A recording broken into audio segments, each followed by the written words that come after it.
घरी मुरमुरे तयार करण्याची एक खास सिक्रेट पद्धत आज मी तुमच्यासोबत शेअर करणार आहे. आता ती सिक्रेट पद्धत कोणती त्यासाठी मात्र तुम्हाला व्हिडिओ कुठेसुद्धा स्किप न करता शेवटपर्यंत पाहायचा आहे.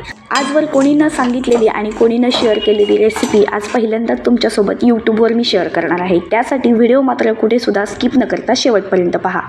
सुरुवातीला मी बनवून बघितली त्यावेळेस तर मला विश्वाससुद्धा बसला नाही की घरी एवढे चांगले मुरमुरे बनू शकतात. तुम्हालासुद्धा बघितल्यानंतर विश्वास बसणार नाही की या तांदळापासून आपण एवढे भारी असे विकत्रीसारखे मुरमुरे तयार करू शकतो.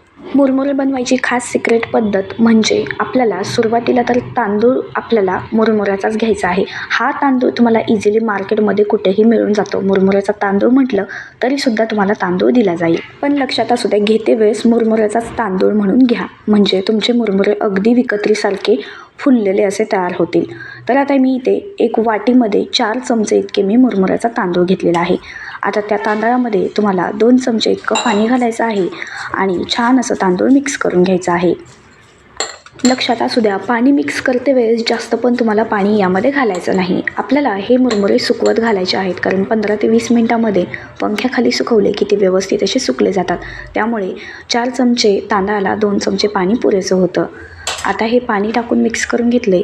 आता मी याला 15 ते 20 मिनिट पंख्याखाली सुकवते. 15 ते 20 मिनिटं झालेले आहेत. आपले तांदूळ व्यवस्थित असे मस्त सुकलेले आहेत, बघू शकताय. अगदी पहिल्या तांदळासारखे आपले तांदूळ सुकून झालेले आहेत. आता याला मी एका प्लेटमध्ये काढून घेते.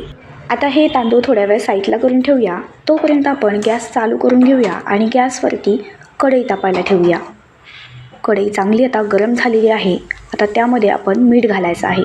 हवं ना तर तुम्ही इथे समुद्री वाळू असेल ना त्याचासुद्धा वापर केला तरीसुद्धा चालणार आहे.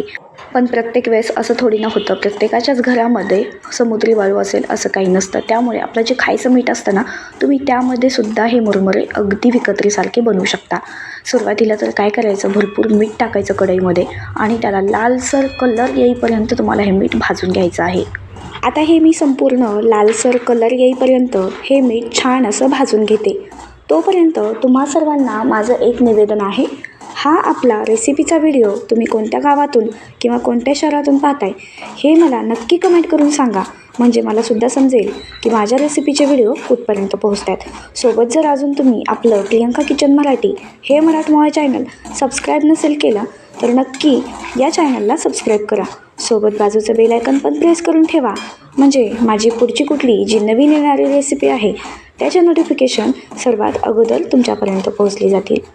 तर आता इकडे बघू शकताय, मीठ चांगलं असं लालसर मी भाजून घेतलेलं आहे. अगदी व्हिडिओमध्ये दिसतंय त्यानुसारच तुम्हाला इथे मीठ भाजून घ्यायचं आहे. तर त्यानंतर आता इथे मी जे सुकवायला तांदूळ ठेवले होते 15 ते 20 मिनटं, ते तांदूळ छान सुकलेले आहेत. त्या तांदळाला आता आपण या मिठामध्ये टाकून घेऊया आणि छान आता बघा कसे तटतट आहेत. तांदूळ टाकल्यानंतर किती मस्त असे फुलतायत नाही. मी सांगते म्हणून माझ्यावर एकदा विश्वास ठेवा आणि ही रेसिपी कधीच बनवू नका. तर असं मी का म्हणते आहे, जे माझं नुकसान झालं आहे ते तुमचं होऊ नये एवढं मला वाटतं. बस त्यासाठीच मी हा व्हिडिओ करण्याचा निश्चय घेतला. तर जे रेसिपीचे चॅनल आहेत बघा इतर कुठले, त्यांच्यावरती विश्वास ठेवूनच मी ही रेसिपी बनवली होती. त्यांनी ज्याप्रमाणे सांगितलं, ज्या पद्धतीने सांगितलं, मी सगळी प्रोसेस तशीच केली होती. तरीसुद्धा माझे काही मुरमुरे बनले नाहीत. मुरमुरे बनण्याच्या ऐवजी रिझल्ट तुमच्यासमोर आहे. काय झालं, मुरमुरे तर बनले नाहीत पण तांदळाचं मात्र नुकसान झालं. तांदूळ करपून बसले. तांदळाचं नुकसान झालं ते तर मात्र वेगळंच, पण मिठाचं सुद्धा एवढं मोठं माझं भलं मोठं नुकसान झालं आहे. एवढा प्रचंड राग आला होता मला. कुठून बुद्धी देवानं मला दिलती आणि ही रेसिपी मी बनवली आज. डोक्याला हात लावण्याशिवाय मी नेमकं दुसरं काही करू शकत नव्हते. माझं जे नुकसान झालं आहे ते तुमचं होऊ नये म्हणून खास करून आज महत्त्वाचा हा व्हिडिओ तुमच्यासोबत शेअर केलेला आहे. आता लोक काय करतात बघा, हे व्हिडिओ बनवतात आणि सगळी एडिटिंगची कमाल आहे बरं का त्यांची. काय करतात, पहिलं तर ते काय करतात, तांदूळ टाकतात, त्यानंतर थोडे तडतडू देतात आणि नंतर आपले साधे मुरमुरे टाकतात. विकत्रीचे जे असतात ते खरं खुरे मुरमुरे टाकतात आणि म्हणतात किती छान असे बघा, किती मस्त फुललेले आहेत. आणि आपल्याला सुद्धा ते खरं वाटतं. म्हणजे अक्षरशः ते आपल्याला मूर्ख बनून जातात तरी पण आपल्याला समजत नाही. आपल्याला वाटतं की किती छान, बापरे, आपल्याला घरी मुरमुरे तयार करता येतात. असं काही सुद्धा होत नाही बरं का. मी सांगते म्हणून ही रेसिपी कधीच बनवू नका आणि अजिबात या फेक व्हिडिओवरती विश्वास ठेवू नका. एवढंच माझं सांगण्याचा हेतू होता.